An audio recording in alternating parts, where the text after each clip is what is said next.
Hey, true believers. Chris Met coming at you with Generation X number 20. And can you help two chaps get to Albuquerque?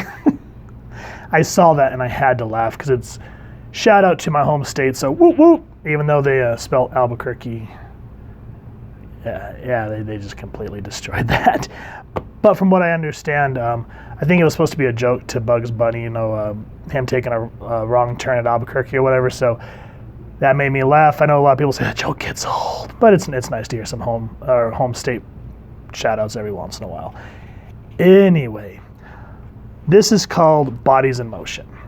This was actually a really good read. And I kind of like how Chris Bacala has the team semi-scattered right now, like Chamber and Skin are on this road trip. I can't remember why off the top of my head. If y'all can remember, let me know down in the comments. The print date on this was October 1996, and the people creating this book, this was a very bad font face that they decided for this book. But anyway, it is Scott Loverboy Liddell and Chris Backseat Bacalo with Mark Bucket of Love Buckingham, Richard Cool Daddy Starkings, and Comicrafts.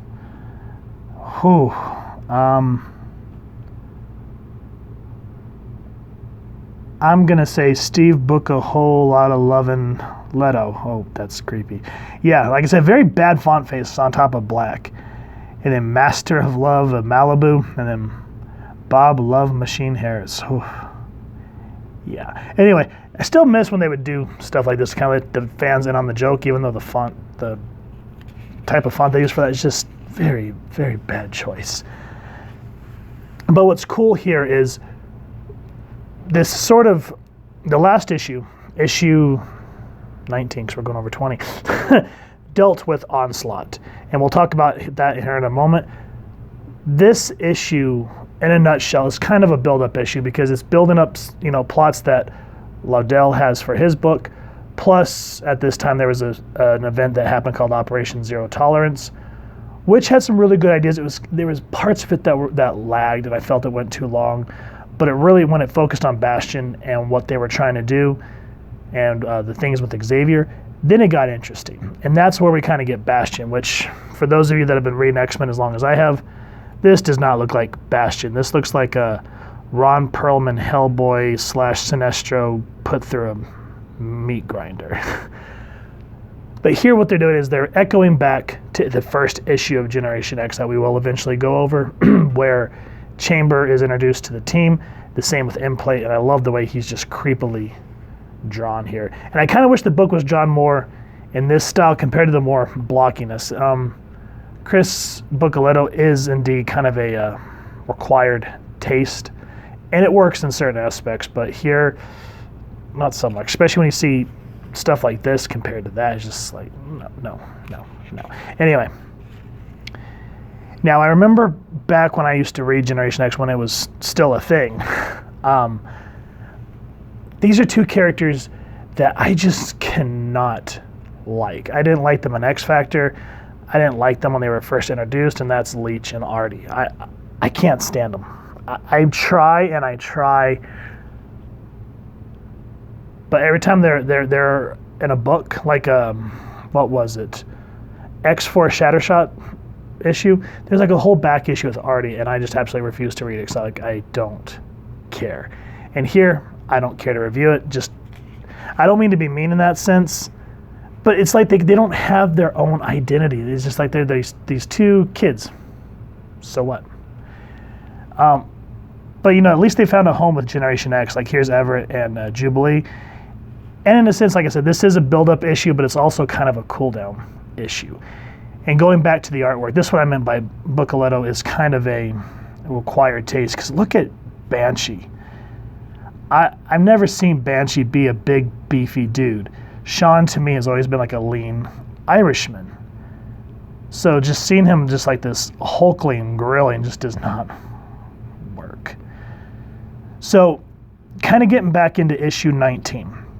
What happened was because Emma's saying, all right, it seems that Everett and Jubilee are happy. Happy might be a wee bit strong, Emma. I think they're doing what children do after a crisis. They're adjusting. So what Emma did is the teammates that she did have at her disposal at her school, she kind of psychically messed with their brains and took them off to her home estate to try to keep them safe in her own twisted way. And she didn't tell Sean. She didn't tell anyone else that was still available. So he's thinking everyone's kidnapped. And so, when the kids are released from their mental grasp, they were not too happy with Emma. We did a review on it, so I'll make sure I leave a card up here somewhere in a minute. Now, the reason I bring that up is there's a really nice moment where Paige is having a hard time adjusting to what's happened. She's saying now that Onslaught was responsible for killing the Avengers, the Fantastic Four, because that's a majority of what the Onslaught accumulated to, is killing a majority of the Marvel Universe. I think that all that at this point that was left was the X-Men and Spider-Man. Everyone else, and I think Namor and Daredevil, but the big name's gone. And what I like is Sean comes up to her just very calmly, and she goes, if things were bad before Onslaught, they're only going to get worse. You can count on it. That's not much of a pep talk. 'Tis an ugly world out there, child, and it's getting uglier by the moment. But the truth of the matter is ugly is only a small part of the picture. There's a lot of beauty out there as well, hope and promise for a better day. And that's why we do what we do. 'Tis important to remember not only what we're fighting for, but why we're fighting for it. And that's why I've always loved Scott Liddell, is when he took over his time as X-Men, a lot of what he wrote felt like there's a lot of Claremont-isms, as I like to call them, in there. He understood the characters. And if you guys go back, again, I know I said this 1,000 times, but if you watch the Amazon documentary, Chris Claremont's X-Men, he always said that the story was not about the action or the big spectacular. What it was is a character-driven drama. And the reason I bring that up is now, Emma, she's kind of shunned by her students. She looks over to what Sean and Paige and goes, now why can't I do that? I have the ability to read minds, to project my thoughts. So why is it so hard to project my feelings? Now here I'm gonna stop in terms of Emma, because something happens that I want y'all to read. That short, long story short, too late. Her salad attacks her. Why? Get the issue. Now, where is it? Chamber and Skin touch base at home. Sean's not happy that they're not back at the mansion. And there's a whole reason for it. We'll get into it. I thought it was there, but it is not. Now here's M. And I want to harken back to what Emma just said a minute ago and why I'm referencing issue 19 so much. She goes, hey, Monette, look, I know when you're spacing out. I also know when you're faking. Want some? Go away. Suit yourself. Almond Roca, your favorite. I was on the way to my house and I saw you up here, looking for all the world like you lost your best friend. Me, I feel like crap. Even though I guess I wasn't responsible for what happened in Canada, I doubt anyone is ever going to trust me again. Boo-hoo, huh? I sort of know how you feel, in a way. Because of what Vocalito did last issue, I like how he humanizes Emma, because it's so easy to just write her as a villain or an anti-hero. Like, for example, I hate saying these words, but I did enjoy Brian Michael Bendis' Uncanny X-Men. There, I said it. And I also enjoyed Josh Whedon's Astonishing X-Men. Both relatively good reads.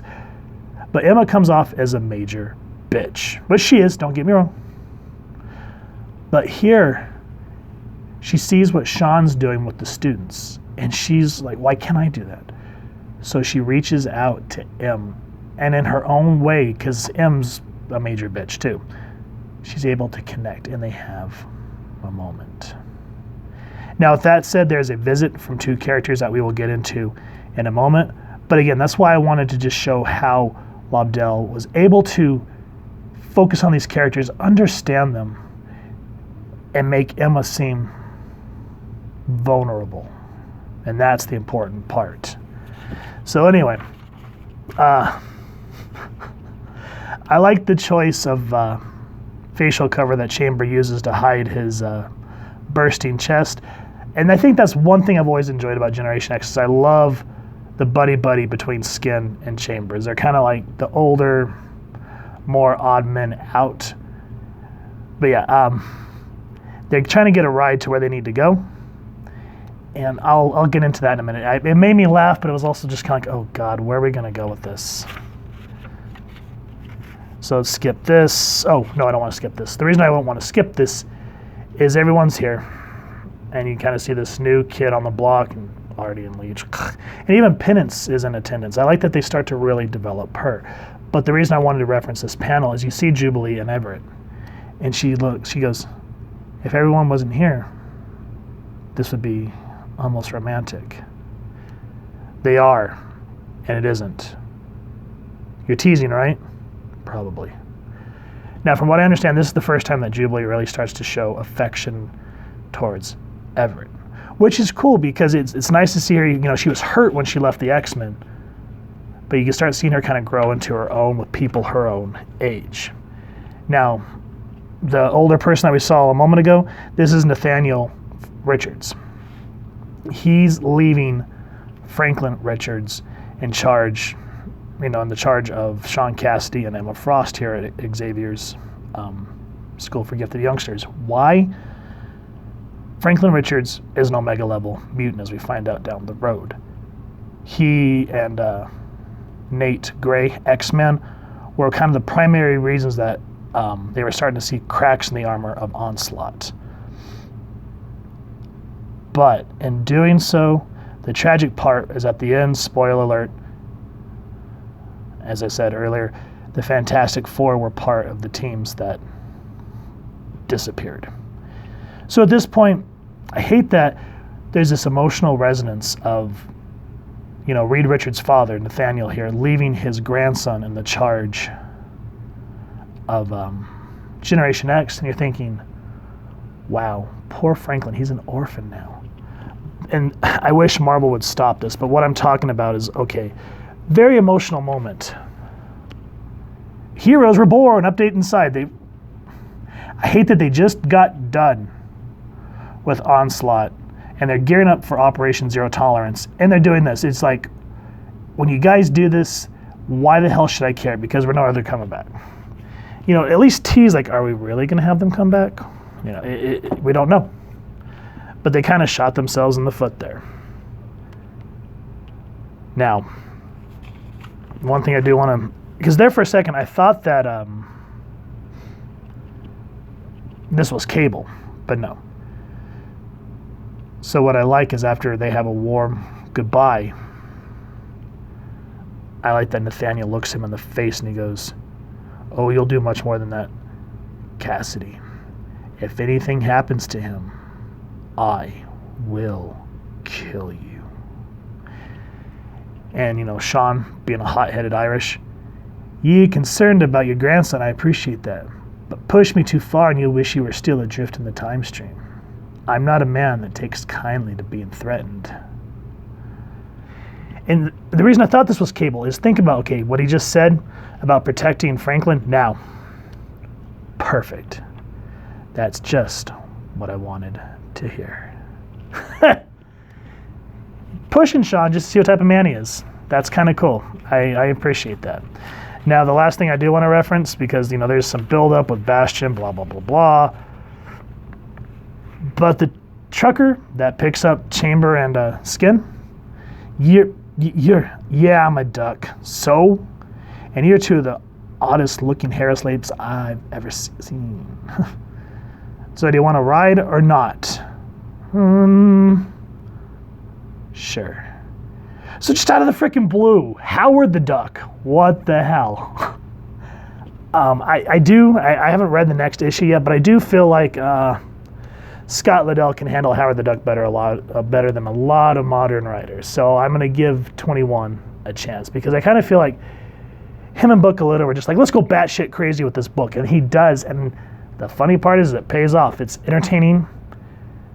It's engaging for the most part. There's some really emotional moments, as we saw Emma being vulnerable. We saw how Nathaniel tests Sean's mettle as a man. Just great moments like that. And then just a little hint of how Jubilee's starting to open up and how she's showing affection toward Everett. You're like, oh boy, let's see where this goes. So Generation X, number 20. Highly recommend it, guys. Was a fun read, and I'd love to hear your thoughts. If you've enjoyed this, please first and foremost support your local comic shop. If you've enjoyed the review, we really would appreciate it if you take a moment to hit like, share, and subscribe. Helps the club channel more than you could possibly know. And if you wouldn't mind hitting that fancy little Howard the Duck bell next to subscribe, that way as we continue to upload content, you guys get notified. Come to the channel, and we love hearing your feedback and talking with y'all down in the comments below, or our social media pages, which I will make sure to leave the links down in the description. So with all that said, thank you so much for stopping by. Hope you all continue to have an absolutely amazing day reading, and happy hunting, true believers.